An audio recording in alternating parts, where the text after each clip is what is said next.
Hello everyone. అందరికీ దేవుని నామంలో వందనాలు. Welcome to wack academy. మీరందరూ ఆహ్, ఆహ్, బాగున్నారని నేను ఆశిస్తున్నాను. సో, ముఖ్యంగా ఈ వీడియో చేయటం వెనకాల ఉద్దేశ్యం ఏంటంటే, గత కొన్ని రోజులుగా మనం వ్యాక్ అకాడమీ వాట్సాప్ గ్రూప్‌లో గనక చూస్తే, ప్రకాష్ అన్న కొన్ని పోల్స్ పెడతా ఉన్నారు. ఆ పోల్స్ జస్ట్ అట్లా పోలింగ్‌లానే చేసి వదిలేయకుండా, దానికి సంబంధించి బైబిల్‌లో దేవుని వాక్యం ఏం చెప్తుందని స్టడీ చేసి కొంత బ్రీఫ్‌గా దానికి సంబంధించిన వీడియో చేయడానికి మేము ప్రయత్నిస్తున్నాము.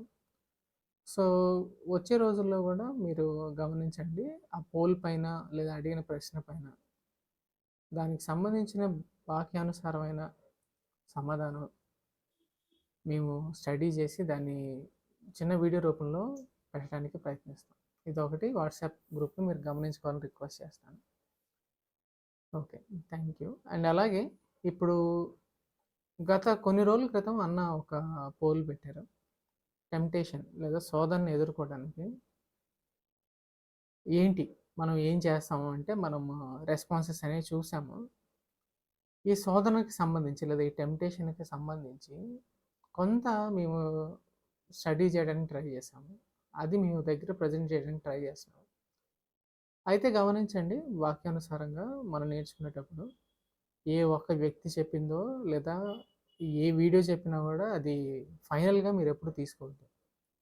అపోస్తల కార్యాలు 17వ అధ్యాయం 11వ వచనంలో చెప్పినట్లు బెరయా సంఘం వారి వలె చెప్పినవన్నీ కూడా మనం ఎప్పుడు వాక్యానుసారంగా ఉన్నాయా లేవా అని చెప్పి వెరిఫై చేసుకోవాల్సిన బాధ్యత ఉంది. సో అయితే నేను ఆ పర్టికులర్ విషయం గురించి చదివిన కొన్ని విషయాలు మీతో షేర్ చేసుకోవడానికి ఇష్టపడుతున్నాను. సో, టెంప్టేషన్ ఈ పదం వినంగానే జనరల్‌గా మనకి గుర్తొచ్చే సహజంగా మనం ఏమనుకుంటాం అంటే టెంప్టేషన్ అంటే శారీరకమైన విషయాల్లో టెంప్టేషన్ అనో లేదా చూపు గురించో, మోహం గురించో, లస్ట్ గురించో అనే ఆలోచన మనకి చాలా సహజంగా వస్తది. అది మనకున్న కల్చర్ బట్టి కావచ్చు, లేదా మనకి ఆహ్, లేదా కామన్‌గా మనం ఇప్పుడు ఉన్న సమాజంలో టెంప్టేషన్ అనే మాట అనగానే జనరల్‌గా ఇటువంటి ఒక ఆలోచన, అవగాహనతో ఉంటాం. కానీ మనం జాగ్రత్తగా గమనిస్తే, మనము బైబిల్‌ని జాగ్రత్తగా గమనిస్తే, దీని యొక్క అర్థం ఏంటి? దేవుడు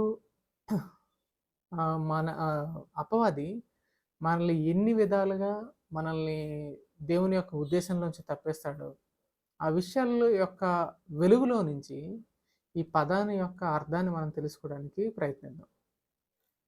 ఇప్పుడు మనం మొదటిసారి ఆదికాండంలో గనక చూస్తే, దేవుడు ఏం చేశాడంటే, ఆయన సృష్టి మొత్తాన్ని చేసి, ఆ సృష్టిని పరిపాలించడానికి లేదా మేనేజ్ చేయటానికి, అడ్మినిస్టర్ చేయటానికి సరైన క్రమంలోకి తీసుకొచ్చే బాధ్యతని దేవుడు మానవులకి అప్పగించాడు. మొదటిసారిగా ఆదాముకి, అవ్వకి అప్పగించారు. అప్పగించి కేవలం అప్పగించడమే కాదు, ముందుగా వారిని ఏం చేశారంటే, ఆయన పోలికలో, ఆయన స్వరూపం చొప్పున చేసుకున్నారు. చేసుకున్న తర్వాత వారికి ఆ భూమిని పరిపాలించే బాధ్యతని అప్పగించారు. మనమందరం చాలా కాలంగా నేర్చుకుంటూనే ఉన్నాం. ఆయన పోలికలో, ఆయన స్వరూపం చొప్పున చేయటం అంటే, ఆయన ప్రతినిధిగా మనం ఉంటూ, అంటే మన జ్ఞానం పైన మన ఆలోచన చొప్పున భూమిని పరిపాలించడం కాదు గానీ, దేవుని పైన ఆధారపడతా, దేవుని యొక్క జ్ఞానానుసారంగా, దేవుని యొక్క ఇష్టానుసారంగా, ఆయన చిత్తానుసారంగా ఈ భూమిని పరిపాలిస్తూ, ఆయన రిప్రజెంటేటివ్‌గా ఉండటానికి మనల్ని ఆయన సృష్టించాడు. సో, ఈ భూమి యొక్క పరిపాలన ఎట్లా చేయాలి మానవుడంటే, దేవుని యొక్క చిత్తానుసారంగా లేదా దేవుని యొక్క జ్ఞానానుసారంగా చేయాలి. ఎందుకు అని అంటే, ఆయన సృష్టికర్త. సృష్టి యొక్క ఉద్దేశ్యం ఆయనలో మాత్రమే ఉంది. కదా! కేవలం ఆయనలో మాత్రమే ఉంది. చేసిన తర్వాత ఆయన ఏం చేశారు? ఆదాంని, అవ్వని ఏదెన్ తోటలో పెట్టి పని అప్పగించారు. పని అప్పగించి వారికి ఒక ఒక ఆజ్ఞ అనేది ఇచ్చారు. ఏంటంటే, మీరు ఈ తోటలో ఉన్న ఏ ఫలంనైనా తినొచ్చు గానీ, మంచి చెడుల వివేచనిచ్చే ఆహ్, ఆ చెట్టు యొక్క ఫలాన్ని మీరు తినొద్దు అని ఖచ్చితంగా వారికి ఆజ్ఞాపించారు. అక్కడ ఉద్దేశాన్ని మనం గమనిస్తే, దేవుడు మంచి చెడులు మీ అంతట మీరు నిర్ణయించుకోవటం కాదు గానీ, దేవుని పైన ఆధారపడాలని ఆయన ఆశిస్తా ఉంటాడు. ఇలాంటి ఒక ప్రెమిస్‌లో, ఇలాంటి ఒక సెటప్‌లో వారి దగ్గరికి అపవాది సాతానొస్తాడు. సాతాను గురించి ఇంట్రడక్షన్ మనకి ఆహ్, చాలా సర్ప్రైజింగ్‌గా ఉంటది. ఏమనుంటదంటే, సర్పం అంట దేవుడు చేసిన ప్రతి జంతువుల్లో కన్నా యుక్తి గలది. ఇంగ్లీష్‌లో ఏమనుంటదంటే, సర్పెంట్ వాస్ మోర్ క్రాఫ్టీ. చాలా యుక్తి, చాలా క్రాఫ్ట్స్ తెలుసున్నది. రకరకాల విధాల్లో, రకరకాలైన పద్ధతుల్లో క్రాఫ్ట్స్, క్రాఫ్టీగా వివిధమైన పద్ధతుల్లో వచ్చి మోసం చేసే ఆస్కారము ఆ యొక్క ఎబిలిటీ అపవాదికనేది ఉంటదనే విషయాన్ని మనం అక్కడ చూసి గమనించుకోవచ్చు. వచ్చి ఏమంటారు? అపవాదొచ్చి ఏమంటాడంటే, వీళ్ళని దేవుని ఆజ్ఞని అతిక్రమించమని డైరెక్ట్‌గా చెప్పరు.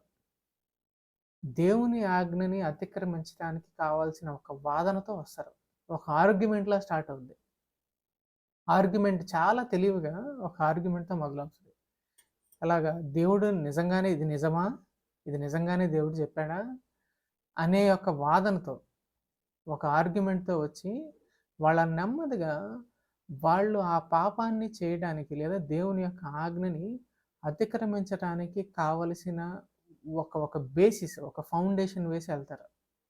అంటే వాళ్ళ యొక్క ఆలోచనని వాళ్ళ వాళ్ళ హృదయాల్లో, వాళ్ళ మైండ్స్‌లో నాటుతారు. అంటే దేవుని యొక్క ఆజ్ఞని అతిక్రమించడానికి చాలా తెలివిగా వేరొక వాదన, వేరొక ఆలోచన తీసుకొని వచ్చి వాళ్ళ ముందు పెట్టినప్పుడు, వీళ్ళు ఆ యొక్క ఆర్గ్యుమెంట్ లేదా ఆ కాన్వర్జేషన్ యొక్క ప్రాసెస్‌లో దేవుని యొక్క ఆజ్ఞని అతిక్రమించడానికి వాళ్ళు కొంత రీజన్ చేసుకుంటారు. అవ్వ మనం అదే చూస్తాం కదా! తర్వాత ఆ ఆర్గ్యుమెంట్, ఆ కాన్వర్జేషన్ అయిన తర్వాత అవ్వకేమనిపిస్తది? ఆ పండు చూడటానికి రమ్యమైంది గాను, తినడానికి మంచి రుచిగలది గాను, ఆహారానికి మంచిది గాను, అలాగే తెలివినివ్వటానికి కూడా బావుంటది అనే అనే ఒక ఆలోచనకొచ్చి తను తింటుంది. అదే విధంగా ఆదాముకు కూడా ఆ పండుననేది ఇస్తా ఉంటది. ఇక్కడ విషయాన్ని మనం జాగ్రత్తగా గమనిస్తే, ఇక్కడ జరిగిన ఈ ప్రాసెస్ అంతట్లో, ఈ టెంప్టేషన్ అంతట్లో గూడా శారీరక సంబంధమైన టెంప్టేషన్ మనకెక్కడ కనపడదు. ఎప్పుడూ గూడా అపవాది యొక్క మెయిన్ గోల్ ఏంటంటే, దేవుడు ఏ ఉద్దేశ్యంతో అయితే మానవుడిని చేశాడో, లేదా దేవుడు ఏ ఉద్దేశం నెరవేర్చాలని చెప్పి మానవుడిని చేశాడో, ఆ ఉద్దేశాన్ని నుంచి తప్పించటానికి వచ్చేదే టెంప్టేషన్. అది ఏ విధంగా అయినా కావచ్చు. అది కేవలం శారీరక రూపంలో ఉండే లస్ట్ లేదా వ్యామోహాలే కాకపోవచ్చు. జనరల్‌గా మనం ఏమనుకుంటామంటే ఆహ్, నేను ఇందాక చెప్పినట్లు శారీరక సంబంధమైన వ్యామోహాలే టెంప్టేషన్స్ అవి లస్ట్ వాటి విషయంలోనే మనకు శోధన అనేది ఉంటదని అనుకుంటాం కానీ, మిగతా చాలా విషయాల్లో మనం టెంప్టేషన్ లేదా శోధనకు గురవుతున్నాం అనే విషయాన్ని మనం గ్రహించలేం. ఉదాహరణకి మన ఉద్యోగ విషయంలో కావచ్చు, మన వివాహ విషయంలో కావచ్చు, లేదా మన జీవన విధానం విషయంలో కావచ్చు, మనం టెంప్టేషన్‌కి లోనవుతున్నాము అనే విషయాన్ని మనం గ్రహించుకోలేకుండా ఉంటాం. ఇవన్నీ గూడా ఏంటంటే, మనం ఈ ఐహిక విచారాల్లో కావచ్చు, లేదా మన ఇష్టాల విషయంలో కావచ్చు, వీటన్నిటిలో గూడా ఏం చేస్తామంటే, దేవుని ఉద్దేశానికి అనుకూలంగా అటువంటి ఆలోచనలున్నాయా లేదా మనం గ్రహించం. వాటి గురించి మనం ఆలోచించం. మనం డైరెక్ట్‌గా ఏం చేస్తామంటే, వాటి గురించి మనం మన సొంత జ్ఞానాన్ని బేస్ చేసుకొని నిర్ణయాలు తీసేసుకుంటాం.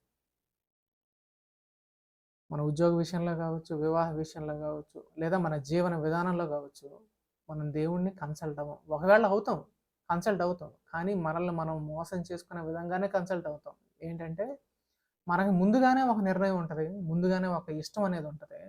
మనం ఆల్రెడీ దాన్ని ఫిక్స్ అవుతాం. దేవుని దగ్గరికెళ్ళి అది అప్రూవ్ చేయమని అడుగుతాం.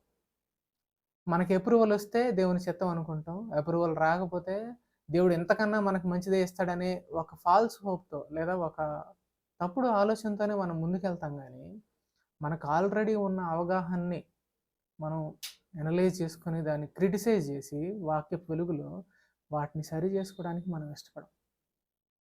ఇది చాలా చాలా జాగ్రత్తగా మనం ఆలోచించాల్సిన విషయం. మళ్ళీ మనం వెనక్కి వెళ్దాం. సో, టెంప్టేషన్‌ని స్థూలంగా మనం అర్థం చేసుకోవాలంటే, మనం ఇట్లాగ మనం ఆలోచించొచ్చు. ఆహ్, అదేంటంటే, దేవుని యొక్క ఉద్దేశం నుంచి ఏ విధంగానైనా తప్పించటానికి అపవాది, అపవాది మనల్ని డీవియేట్ చేయటానికి యూజ్ చేసే ప్రణాళిక టెంప్టేషన్. అలాగని చెప్పి మనం ప్రతిదాన్ని అపవాది మీద వేయడానికి లేదు. అపవాదికి ఇచ్చే ఫుట్ హోల్డ్ గ్రౌండ్ ఏంటంటే మన ఆశలు, మన కోరికలు. మన ఆశలు, మన కోరికలనే ఆసరాగా తీసుకొని అపవాది మనల్ని డీవియేట్ చేస్తారు. లేదా మనల్ని టెంప్ట్ చేస్తారు. ఆ విషయాల గురించి మనం ఇంకొంచెం ఆలోచించడానికి ప్రయత్నిద్దాం. మనం నూతన నిబంధనలో కూడా యేసు ప్రభు వారి యొక్క శోధన గురించి, ఆ టెంప్టేషన్స్ గురించి కూడా మనం చూసినప్పుడు, ఎక్కడ కూడా అపవాది వచ్చి ఆయన శోధిస్తాడు. ఇక్కడ కూడా మనకి ఎటువంటి శారీరక సంబంధమైన వ్యామోహాల గురించి గాని, అటువంటి టెంప్టేషన్స్ ఏం కనపడవు. ఇక్కడ కూడా 3 విషయాల్లో శోధిస్తాడు. ఫైనల్ శోధన ఆఖరి శోధన మనం గమనిస్తే, యేసు ప్రభు వారి యొక్క ఆఫీస్ ఏదైతే ఉందో, ఆయన నెరవేర్చడానికి వచ్చిన పని ఏదైతే ఉందో, ఆయన సర్వ సృష్టికి ఆయన రాజు. ఆ రాజ్యభారం ఆయన పైన ఉంది. దేవుడే ఆయనకి రాజ్యాధికారాన్ని అప్పగిస్తున్నాడు. ఇటువంటి ఒక విషయంలో సాతాను శోధిస్తాడు. అంటే దేవుడు ఏ ఉద్దేశం కలిగి ఉన్నాడో, ఆ ఉద్దేశం నుంచి డీవియేట్ చేయడానికో, మిస్‌డైరెక్ట్ చేయడానికో అపవాది ఏం చేస్తాడంటే, ఆ రాజ్యం విషయంలో కూడా నువ్వు గనక మ్రొక్కితే ఈ రాజ్యాలన్నీ కూడా నీకిస్తానని చెప్పి, ఆ విషయంలో కూడా యేసు ప్రభు దగ్గరికి అటువంటి శోధనతో వస్తాడు. సో, మనం ఈ శోధన లేదా ఈ టెంప్టేషన్ అనే విషయాన్ని మనం ఎట్లా ఆలోచించాలంటే, మనం బిగ్ పిక్చర్‌లో నుంచి ఆలోచించాలి. ఓవరాల్‌గా జరుగుతున్న విషయంలో నుంచి ఆలోచించాలి. దేవుడు ఉద్దేశించిన ఉద్దేశాల్లోంచి మానవుల్ని తప్పించడానికి వచ్చే ఒక యాడ్వర్సరీ లేదా వచ్చే ఒక ఏమంటారు? జరిగే అటాక్‌ని మనం టెంప్టేషన్ కింద ఆలోచించాలి. అది ఏ విధంగా అయినా రావచ్చు. ఎటువంటి ఏరియాలో నుంచైనా మనం చాలా సేఫ్, చాలా క్యాజువల్‌గా, చాలా నార్మల్‌గా తీసుకునే డెసిషన్స్ రూపంలో కూడా ఈ టెంప్టేషన్ అనేది మనకొస్తది.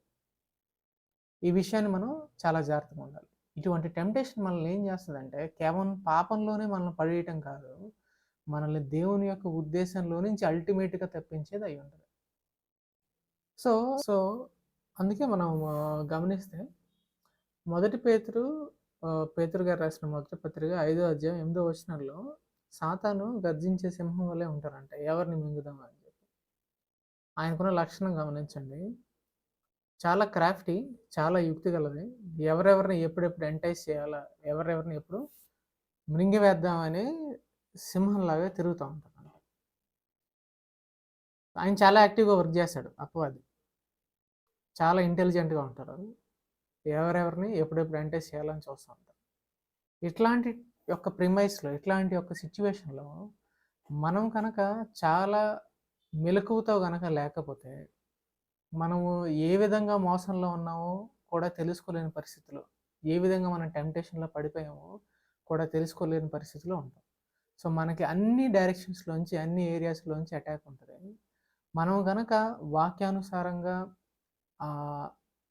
ఎక్విప్ అయ్యి, అది గనక గ్రహించలేకపోతే, మనం మోసంలో ఉన్నామన్న సంగతి, లేదా మనం ఆల్రెడీ టెంప్టేషన్‌లో పడ్డామన్న సంగతి, డిసెప్షన్‌లో ఉన్న సంగతి మనం తెలుసుకోకుండానే మన జీవితాన్ని కొనసాగించే స్కోప్ అనేది ఉంటది.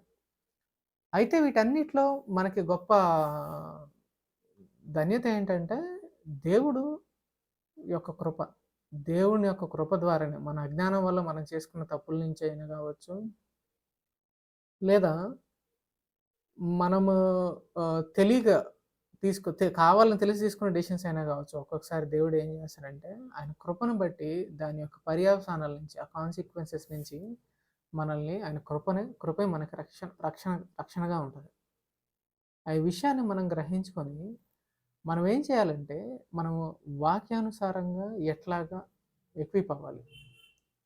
ఎట్లాగా ఆ యొక్క అటాక్ అనేది మనం ఐడెంటిఫై చేసుకోగలగాలి అనేది మనం చాలా జాగ్రత్తగా గమనించాలి. ఇంకొక విషయం మనం గమనించాల్సింది ఏంటంటే డిజైర్స్. ఇందాక నేను చెప్పినట్లుగా మన డిజైర్స్ లేదా మనకుండే ఆశలు ఏవైతే ఉన్నాయో అవి అపవాదికి ఒక గ్రౌండ్ ప్రిపేర్ చేస్తాయి.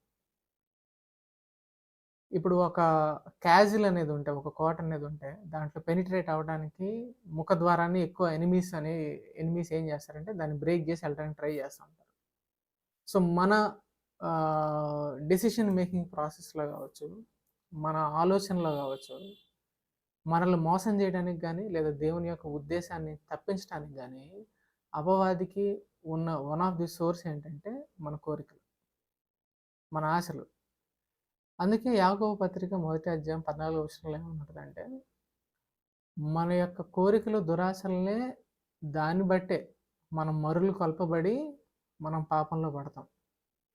ఇంగ్లీష్లో ఏమనుంటుందంటే we are tempted when we are dragged away by our own evil desires and enticed. ఇది మనం చాలా జాగ్రత్తగా గమనించుకోవాలి. చాలాసార్లు మనం ఏమనుకుంటాం అంటే నేను కోరుకుంది మంచిదే కదా, దీంట్లో తప్పే ఉంది, ఒక మంచి లైఫ్ స్టైల్ కోరుకోవటంలో తప్పే ఉంది, లేదా నేను ఇట్లా బ్రతకాలనుకోవటంలో తప్పే ఉంది, ఇట్లా ఉండటంలో తప్పే ఉంది, ఇట్లా చేయడంలో తప్పే ఉంది అనే విషయాలు మన యొక్క కోరికల విషయంలో మనం పెద్దగా ఆలోచించాం. కానీ జాగ్రత్తగా గమనించాల్సింది ఏంటంటే ఇటువంటి యొక్క కోరికలు కూడా మనం ఏం చేస్తామంటే మన యొక్క సొంత జ్ఞానాన్ని బేస్ చేసుకుని ఏర్పరచుకున్నాం. అవన్నీ కూడా మనం వాటి విషయంలో చాలా జాగ్రత్తగా ఉంటూ ముఖ్యంగా మనం నెరవేర్చాల్సిన దేవుని ఉద్దేశం. ఆ దేవుని ఉద్దేశం ఏంటో తెలుసుకొని దాని తగినట్లుగా మన కోరికలు, మన ఆలోచనలు కనుక మార్చుకోలేకపోతే మనం చాలా సులువుగా ఈ టెంప్టేషన్లో పడే అవకాశం ఉంటుంది. అందుకనే పౌలు గారు కొరింథీయులకు రాసిన 2వ పత్రికలో కూడా 11వ అధ్యాయం 13వ వచనంలో కూడా అదే అంటారు. అవ్వను ఏ విధంగానైనా మోసపుచ్చిన విధంగానే మిమ్మల్ని కూడా ఏ విధంగానైనా మోసం చేస్తారేమో అని చెప్పి నేను భయపడుతున్నానని రాస్తూ ఉంటారు పౌలు గారు. ఈ విషయంలో కూడా మనం జాగ్రత్తగా ఉండాలి. మనం ఏం చేయాలంటే ఇటువంటి యొక్క అటాక్లో మనం ఉంటున్నప్పుడు మనం ఏం చేయాలంటే వాక్యానికి ప్రాధాన్యత ఇవ్వాలి. ప్రాధాన్యత ఇవ్వటం అంటే వాక్యం యొక్క వెలుగులో మనం మన యొక్క ఆలోచనలు కావచ్చు, మనం ఆలోచిస్తున్న ప్రతి విషయాన్ని కావచ్చు వాక్యం చేత కోయబట్టడానికి మనం ఎలో చేయాలి. హెబ్రీలకు రాసిన పత్రిక 4వ అధ్యాయం 12-13 వచనంలో మనం చూస్తాం. వాక్యం 2 అంచులు గల ఏ ఖడ్గం కంటే వాడిదై మన హృదయం యొక్క ఆలోచనలోంచి సైతం అది పియర్స్ ఏం చేస్తుందంటే దాంట్లో ఉన్న ఇంటెన్షన్ బయటికి వేస్తుంది.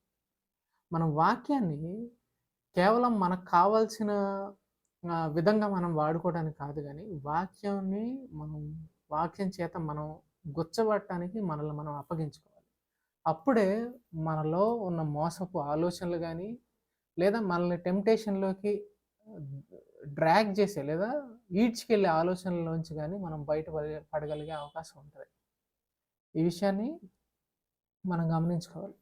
అదేవిధంగా మనం పౌలులో కూడా మనం చూసిన వచన భాగం ప్రకారం 1 కొరింథీయులకు రాసిన 1వ పత్రిక 12వ అధ్యాయంలో చెప్పిన మాట, మనము అనుభవించే శోధనలన్నీ కూడా మనుషులకి కొత్తగా వస్తాయని మనం ఫీల్ అవ్వకుండా మనం భరించేదానికన్నా దేవుడు మనల్ని ఎక్కువ టెస్ట్కి లేదా టెంప్టేషన్స్కి మనకి లోన్ చేయడం. అసలు మొదట దేవుడు మనకి కీడు కలిగించే విషయాలు అయితే దేవుడు ఏం చేయడు. దేవుడు మనల్ని శిక్షిస్తాడు, సెక్షన్లోనికి తీసుకొని వస్తాడు. ఒకవేళ మనం అటువంటి శోధనలో పడినప్పుడు దేవుడే ఏం చేస్తారంటే ఆయన నమ్మకస్తుడు కాబట్టి, ఆయన ఫెయిత్ఫుల్ కాబట్టి దాంట్లోంచి బయటకు వచ్చే మార్గం కూడా ఆయనే ఇస్తాడు కదా. ఈ విషయాన్ని మనం జాగ్రత్తగా ఆలోచించాలి. ఇంకొక వచన భాగం చూసి నేను ముగిస్తాను.